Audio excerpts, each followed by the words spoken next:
1. How do you understand John chapter 1? The Word became God, the Word was God. If I could just very briefly, 3 clauses. In the beginning was the Word. The term that he uses for was is a timeless verb. It is in the imperfects. As far back as you wish to push the beginning, the Logos exists. The Logos is proston theon, face to face with theon, God. And the Word was God. The position of the word theos in the sentence indicates that it is describing the nature of the Logos. The Logos is as to his nature deity.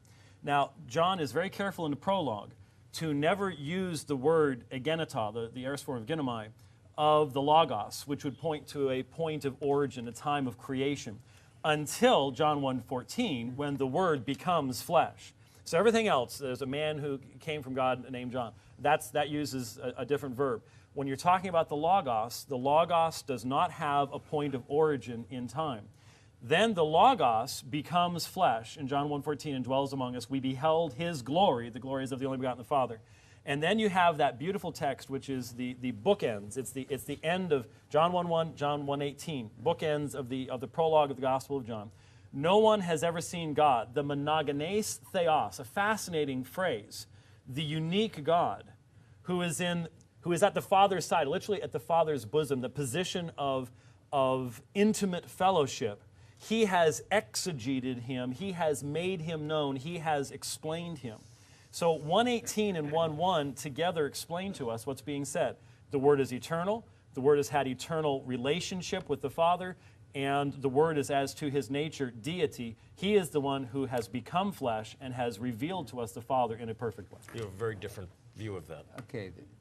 First of all, a huge assumption is being made here. In the beginning was the Logos. 1,200 occurrences of Logos in the Old Testament. Never a person. Not a spokesperson. God's Word. Your Word is not another son. It's not your son. Until it becomes the Son. This is very easy. Wisdom is with God. We know that. This is very Hebrew. The Word was with God. And it. All things are made through it. If you had an English translation, all of the 8 before the King James. It. So don't assume that capital W is right. It's not a person. In the beginning was that utterance, that intention, that plan, that promise of God. It walked around as that marvelous Messiah, who is uniquely, by the way, unique God. Much debate about whether that's even a genuine text. And it's not the, it's more likely a. Hort says that's the highest form of derived being, monogenes, theos possibly. Very doubtful text in 1:18. Don't rely on the doubtful text. Certainly not the unique God. That's wrong. Certainly not what the NIV has there. But start with wisdom and word, and please go back to Matthew. Please note the conversations all around the Gospel of John. Very suspicious. You know, the fact is, depending on what subject we're discussing, we look at certain texts. Yes. If we're talking about pastoral ministry, we look at Paul's pastoral letters. John emphasizes the deity of Yeshua, so of course we're talking a lot about that. It's almost deceptive to say, look at the others, because the others don't contradict this in a single syllable. They reinforce it in many different ways. But let's look at this a little further. John 1:3 says that everything was made through the Word. Well, 1 Corinthians 8:6 tells us that everything was made through Jesus.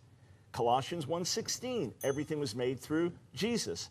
Hebrews, the first chapter as well, everything was made through the Son. So it's telling us quite explicitly that this Word is not an impersonal it. I don't worship an impersonal it. An impersonal it didn't die for me. An impersonal it does not make God known.